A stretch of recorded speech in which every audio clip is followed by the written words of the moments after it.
안녕하세요. 그냥 곰입니다. 오늘은 유희왕 컨텐츠랑은 조금 다르게 리뷰, 그것도 무엇을 리뷰하느냐, 드라마와 그 원작이 된 웹툰까지 한번 리뷰를 해보려고 하는데요. 그래서 옷도 평소와는 조금 다르게 입어봤습니다. 바로 들어가겠습니다. 오늘 리뷰할 작품 제목은요, 조명각입니다. 디즈니 플러스에서 이제 드라마화 됐고요. 원래는 다음 만화 속 세상, 지금 이제 카카오 플랫폼에 연재가 되어 있는 조명가게라는 작품, 제목, 원작 작품도 제목이 똑같아요. 강풀 작가의 작품이고요. 심지어 드라마 제작에도 강풀 작가님이 직접 이제 시나리오 각색을 하셔서 참여를 하셨죠. 워낙에 그거를 좋아했어가지고 이제 연재를 하시던 시기에 한번 봤었고, 그 이후에도 한두 번 좀 더 보다가 조명가게를 드라마화 한대 라고 해서 봤는데, 이 강풀 작가님이 역시 본인이 만들어서 본인이 이제 각색을 하셔서 그런지 이 원작에서 제가 가지고 있던 기억들을 생각보다 많이 살려주셨어요. 근데 이게 또 원작을 나름 열심히 봤던 그 강풀 덕후의 입장에서 봤을 때는 요런 거는 좀 모르는 분들도 계시지 않을까, 혹시 좀 놓치는 분들도 계시지 않을까, 그런 부분이 있지 않을까 해서 그거에 대해서 말씀을 드리려고 제 기억도 되살리기 위해 샀습니다. 조명가게 만화책인데 내돈내산, 광고 아닙니다. 이거 광고 아니고요. 자, 이거를 사서 확인까지 한 게 무엇이냐, 몇 가지가 있어요. 이제 그거를 쭉 말씀을 드릴 겁니다. 자, 여기서 중요한 건 뭐냐면 제 리뷰는 스토리는 없어요. 스토리는 알려드리지 않습니다. 하지만 스포는 가득하기 때문에 혹시라도 처음부터 끝까지 보는 영상, 결말 포함 스토리를 축약해 주시는 그런 영상을 원하시는 분들은 지금 돌아가셔도 됩니다. 자, 그렇지만 나는 조명가게를 다 봤는데 이 아저씨가 도대체 무슨 얘기를 하느냐, 이게 궁금하다 하시는 분들은 이제부터 제가 하는 말 한번 잘 같이 들어보실게요. 자, 조명가게입니다. 조명가게. 여기서 제일 크게 바뀐 부분은 뭐냐면, 제가 느끼기에 간판이 조명가게예요. 이 간판이 조명가게인 게 뭐가 이상한데 라고 생각하실 수 있겠지만, 자, 참고로 원작에서의 간판은 강동 조명입니다.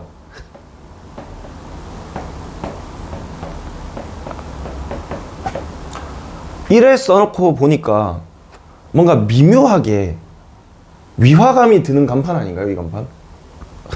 이거를 좀 다른 걸로 말씀을 드리면, 김밥 가게라는 간판을 걸고 김밥을 팔고 있는 거예요. 말이 되긴 해. 물론 말이 되지. 김밥을 걸어놓고, 왜냐면 우리 이미 김밥 천국 이런 간판들 걸고 하는 데가 있으니까. 하지만 김밥 가게라고 걸려있는 데는 되게 특이한 거거든요.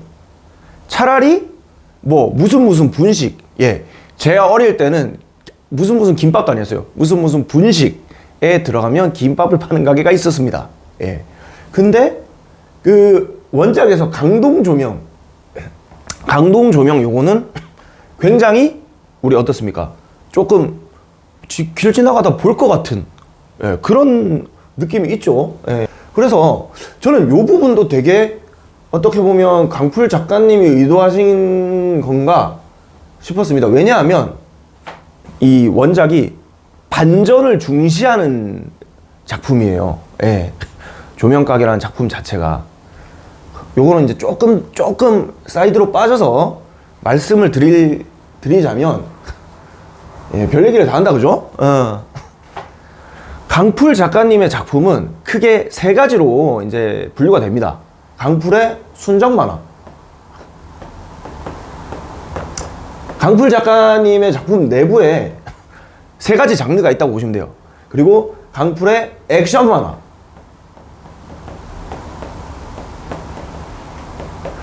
그리고 사실상 그게 제일 처음인가? 사실상 가장 초창기에 나온 작품이라고 볼 수 있는데, 미스터리 심리 썰렁물이라고 있어요. 그래서 미, 심, 썰이라고 부르는데, 예, 이렇게 세 가지 장르가 있는데, 액션 만화? 여러분 굉장히 익숙한 작품이 있습니다. 무빙. 이거 무빙이에요. 예. 예, 사실상 무빙이 나오면서 액션 만화라는 장르가 추가됐다고 보시면 돼요. 예. 그리고 순정 만화는 이해 강풀 작가님을 모르시는 분들한테 말씀을 드리기에는 뭐가 좋을까? 그대를 사랑합니다 라든가 바보라는 영화로 이제 나온 작품도 있거든요. 예. 근데 사실 이것도 제일 유명한 건 뭐냐면 강풀의 순정 만화라는 작품이 있어요. 이게 극 초창기 작품입니다. 이게 되게 그 당시에 저의 그 눈물샘이었는데, 굉장히 그 슬프고 감동적이고 이게 예쁜, 예, 그런 사랑 얘기를 그린 만화인데, 그 첫 작품이 순정 만화였는데 그게 그대로 이어져서 장르가 됐어요. 예. 그래서 그 다음에 여러 가지 작품들이 있다. 그리고 미심썰, 이거는 대표적인 게 뭐냐면 아파트, 이웃사람.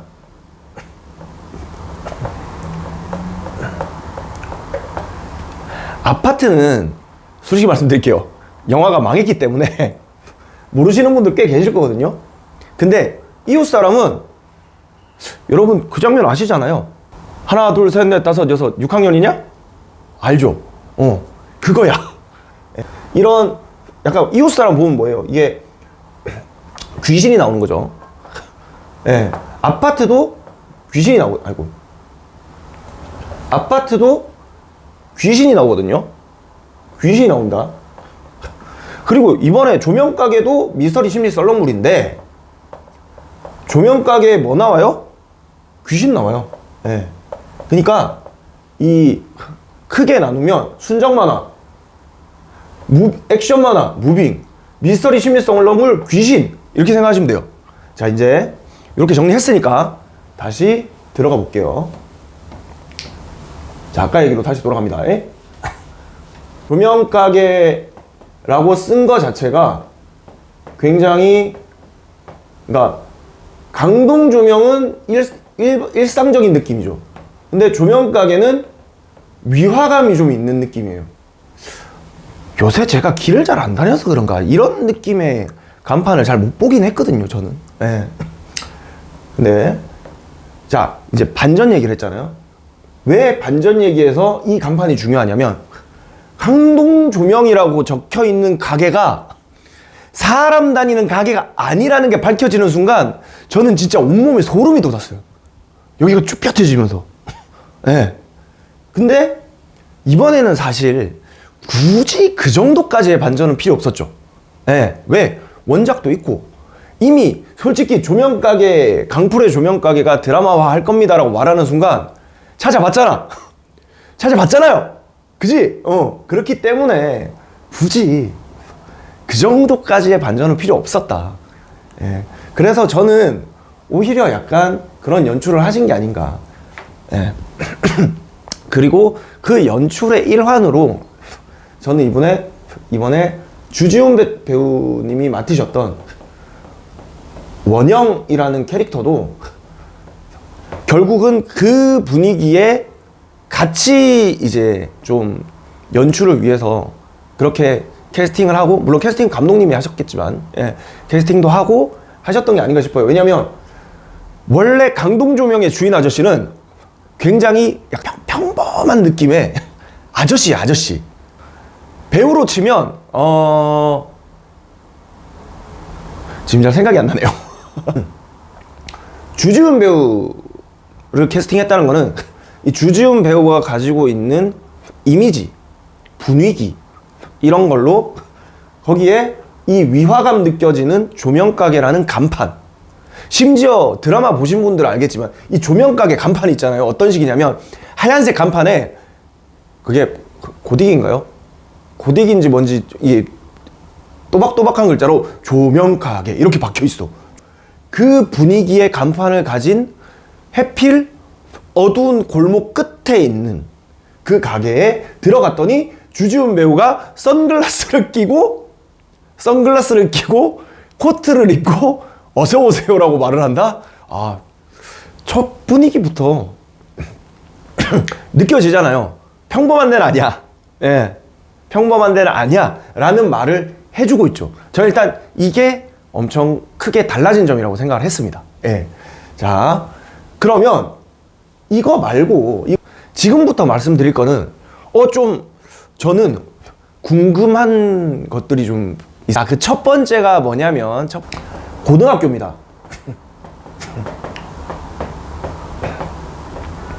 자, 여기 이 조명가게의 배경이 되는 곳에는 이 현주라는 여자 고등학생이 나와요. 예, 여학생이 나와요. 이 친구가 다니는 고등학교가 나오는데 원작과 달리 이 고등학교는 굉장히 독특한 특징을 가지고 있습니다. 원작은 반전이 중요하니까 좀 더 일상적으로 보였어요. 현주가 그런 코마 상태로 들어갔다는 게 밝혀지기 전까지는 이 고등학교가 그냥 거의 그냥 일반적인 친구들하고 같이 다니는 느낌에 가까웠어요. 근데 지금 드라마판에서의 현준의 학교는 학생들의 이름이 정확히 기억은 안 나지만 뭐 사랑이, 뭐 선물이 이런 것들이 뭐냐면 태명 있죠, 태명. 예. 차라리 태명이라고 처음부터 말할 걸. 괜히 생각도 안 나는데. 예. 이 태명을 가진 아이들이 다니는 학교예요. 저는 처음에 출석 부를 때 되게 이상했거든요. 물론 애기 이름을 저렇게 지을 수도 있지. 왜냐면 이름이라는 건 트렌드잖아요. 예, 제 나이 때만 해도 지금 이렇게까지 하유리가 많아질 줄 몰랐어요. 예. 그런데 뭔가 나중에 이제 밝혀지기도 하지만 이름 느낌이 약간 평범하게 아이들한테 주는 이름보다는 태명 느낌이 좀 강했어요. 태명. 근데 제가 여기서 왜 이거를 의문을 갖냐면 태명하면 태아의 얘기가 나와야 되잖아요. 강풀 작가님 작품 중에서 태아랑 굉장히 밀접한 관련이 있는 작품이 있습니다. 바로 어게인이라는 작품인데요. 자, 이 어게인이라는 작품이 뭐냐? 이 어게인이라는 존재가 있어요. 근데 얘네들의 특징은 뭐냐면 정해진 수명보다 오래 사는 개념입니다. 이 어게인들은 어떻게 오래 사느냐? 이 강풀 작가님의 세계관 내에서는 누군가 사람 A가 죽을 때가 다가오면 10개월 전에 10개월 전? 맞을 거예요. 네. 죽기 10개월 전에 누군가가 임신을 합니다. 무슨 얘기예요? B라는 임산부가 C라는 아기를 임신하는 거예요. 그러면 이 세계관 내에서는 이렇게 링크가 됩니다. 이 사람이 죽는 날 태어나요. 얘는. 그런데 이 어게인들은 뭐냐면 자신과 연결된 아이를 찾아냅니다. 그리고 얘를 죽여버려요. 그러면 10개월만큼의 수명이 연장됩니다. 10개월만큼의 수명이 연장이 되고 다시 뭐 태아를 찾아다니는 이런 식의 어떻게 보면 살인을 반복하는데 이게 나중에 얘네가 조직화를 해서 그냥 조금만 말씀을 드리면 뭐 이걸 스포입니다. 이것도 사실 어게인 스포예요. 예. 근데 뭐 디테일한 거 다 날리고 얘들이 조직화해서 나중에는 대형 사고로 막 참사 같은 느낌으로 만들어가지고 뭐 어디 뭐 산부인과 같은 데로 뭐 폭파시킨다든지 산모들을 모아놓고 폭파시킨다든지 이런 막 나쁜 짓을 해요. 그렇게 해서 대량으로 죽어나가 애기들이. 아까 태아가 죽어서 다니는 학교가 있더라고요. 예. 조명가게 생겼더라고. 그래서 이게 사실 저는 혹시 어게인에 대한 떡밥인가? 라고 생각을 했어요. 예.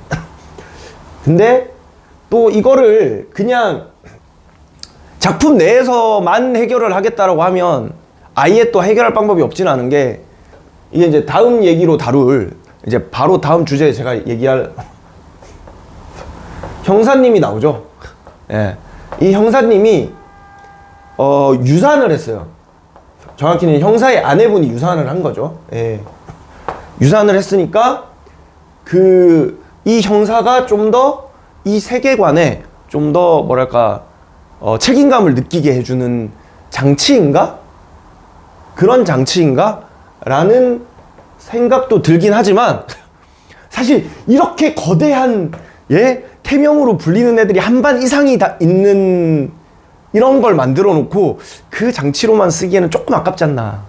예. 그래서 어게인을 한번 트라이 해보는 것도 나쁘지 않나 라는 생각을 하면서 이게 요렇게 연결이 될 것 같다는 생각을 저는 했었습니다. 그래서 요거 따로 써놓을게요.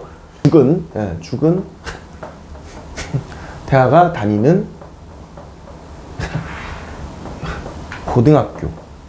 고등학교와 이 태아와 연결되는 어게인. 네, 저는 요 생각도 좀 했다. 요거를 말씀을 드리고 싶었고요. 자, 이제 바로 그럼 형사 얘기로 넘어가 볼게요. 형사님의 이름은 놀랍게도 안 놀랍죠? 양성식 형사입니다. 할 말 진짜 많거든요. 양성식 형사는 강풀 작품의 단골 출연자라고 보시면 돼요. 사실상 거의 강풀 작가님의